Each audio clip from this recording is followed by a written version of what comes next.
Low-key, I absolutely love this fight. Coming up this weekend at 185 pounds, we have the Iron Turtle, Jun Yong Park, taking on Robocop, Gregory Rodrigues, a guy who came to the States to help his friends build a church.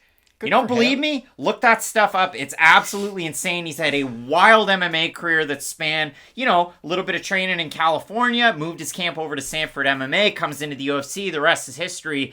Now, I have to get this out of the way quick because for me, Jun Yong Park is like opening a stocking on Christmas morning going, socks? Or going, a navel orange. I didn't want this.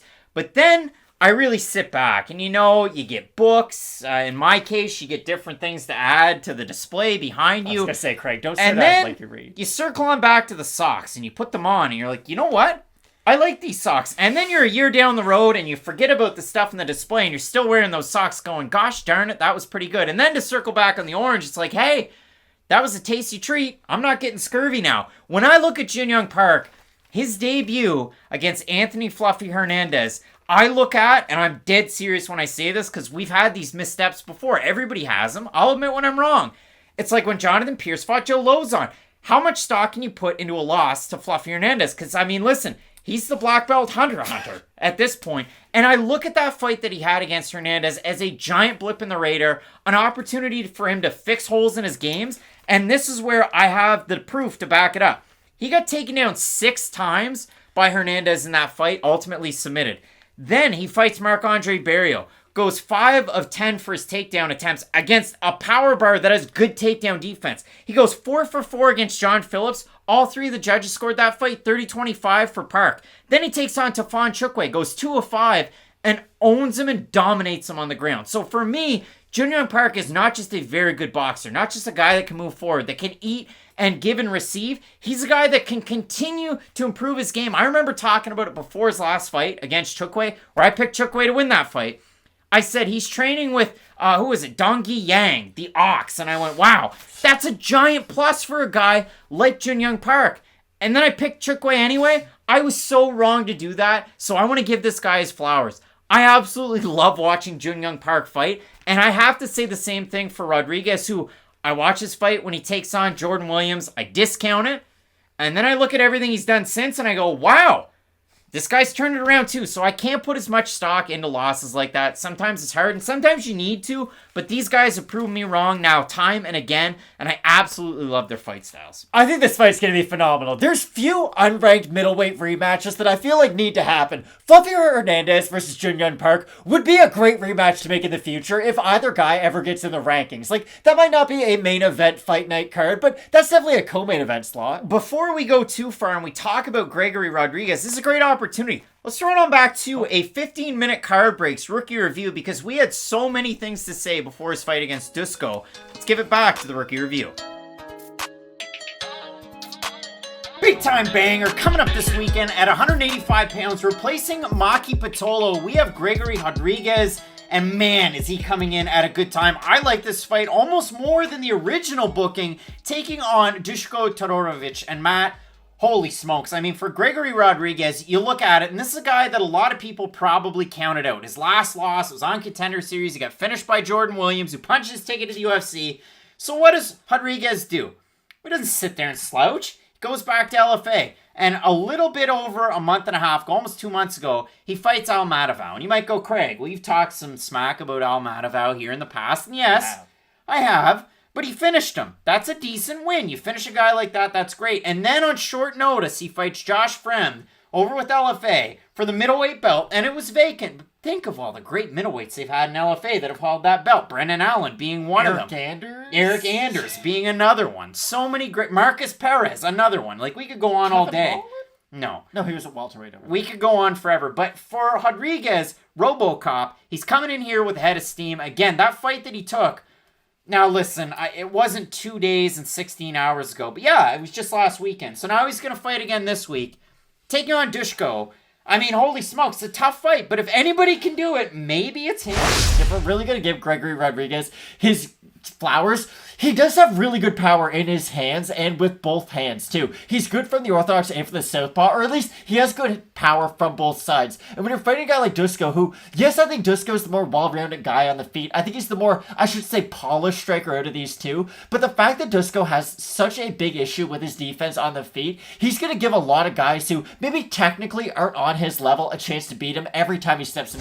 And against Rodrigues, you not only have to worry about the striking, but the jiu-jitsu. And this is a guy, again, he was a plus 190 underdog in that fight on May 21st. Matt, we're filming this, and we're Kinda what? wild. We're what, the 28th? 7? No, we're the 31st. So, okay. Tapology has their dates wrong, but really it is a quick turnaround for the man representing Brazil, coming out of Sanford MMA. And I watched an interview, and this was an interesting one. Do it if you have the chance over on Facebook with Gabriel Gonzalez, MMA Uncaged. The reason why Rodrigues came to the States was because his friends from Brazil wanted to open a church and they needed help. So he's like, yeah, okay, I'll help you out. Then he started training at King's MMA, got to work in with Cordero.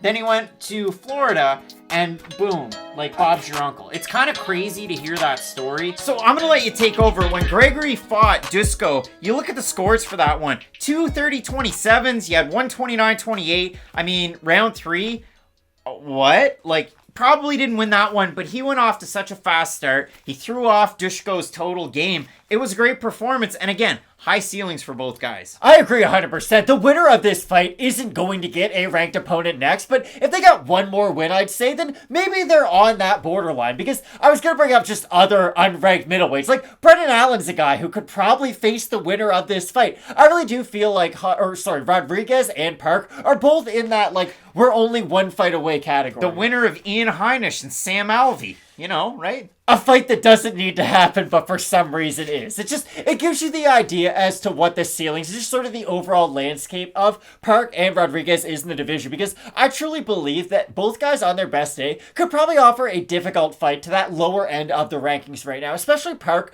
with his overall durability and his wrestling, because if you want to beat a guy like Jun Yong Park, you almost have to look at Marvin Vettori's losses and try to, like, work your way back from there, because Park does have a slight Marvin Vettori to his game, and that's one of the first fighters I think of. If Park is able to figure it out, because Marvin Vettori for a long time was a fighter who had a lot of hype, had good wrestling, had good cardio, but he just lacks sort of the X factors and the intangibles to bring everything together, and I can feel people getting upset right now. Jun Yong Park, he's not Marvin Vettori, stop right now. But I do think Park has a game where if he is able to start bringing in the striking defense a little bit more, he could go on a Marvin Vettori-like run. Let's say they give him Kevin Holland next. I think he could beat Kevin Holland. Marvin Vettori doesn't have a win over Glenn Sparv. Marvin Vettori doesn't have a win over Ray Cooper III. Like, these are things that Jun Yong Park has.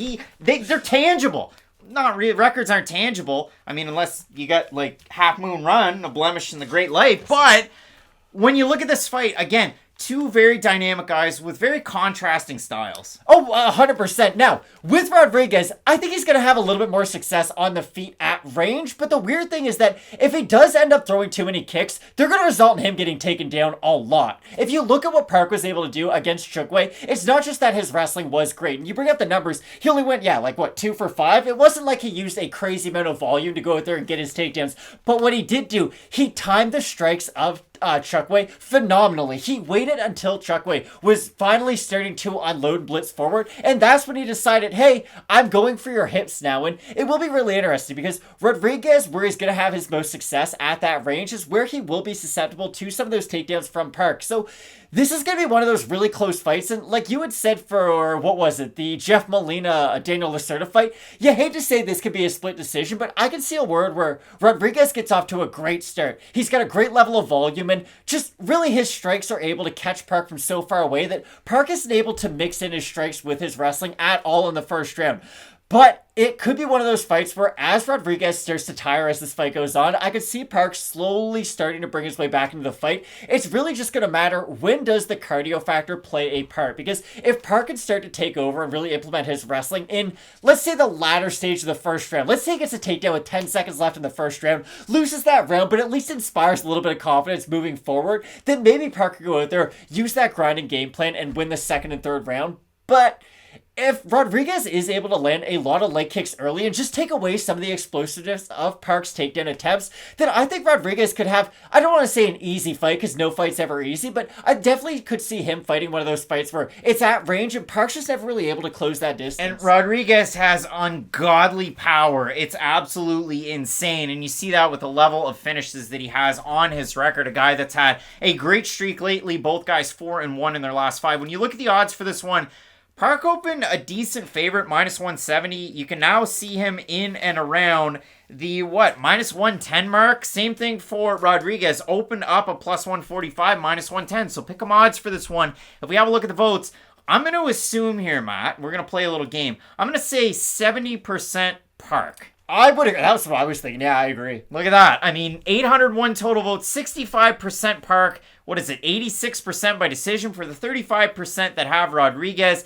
Again, 48% decision, 39% by knockout, a slim margin, having to win by submission. I see this as a very close fight. The odds would tell you that. The fan votes, I think, still tell you that.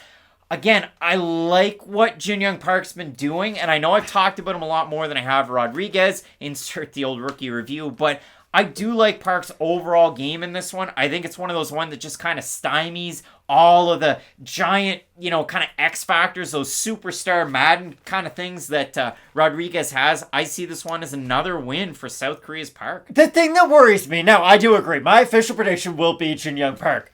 But he does tend to eat some power shots on his way in. Yes, he has good timing when he does decide to shoot, but every now and then he can get caught because it's kind of like he's analyzing it in his mind, okay? Just imagine yourself in the cage. You're thinking, okay, when's the perfect time to go for a takedown? When you're constantly thinking about it, sometimes you are going to get caught. Guys are fast. They're in the UFC. And I do worry about him fighting a guy like Rodrigues who does have that genuine one-punch power, because this could be one of those fights where it is. Like, Park's looking great until he doesn't. He eats that one big shot and things go south immediately for him. But until he does eat that big shot, I do think momentum will be in Park's favor, and that's why I like him in this fight. And if this goes to the ground, I mean, even on the way down, you have great defensive submissions. You have anaconda chokes from Jun Yong Park. You've got some great moves by Rodrigues, too. I want to hear from everybody down below in the comments section. Who do you have for this one? Both of us going with South Korea's Jun Yong Park to get the win, Matt. Absolutely love the card. Great prospects. A lot of fighters you know and love that have been around for a long time. Hey, I'm looking at you, Alex Caceres and Seung Choi. And in our main event, we have Paulo Costa making the return, taking on Marvin Vettori. Keep it locked in with Fight Night Picks. We always say, let's get into it.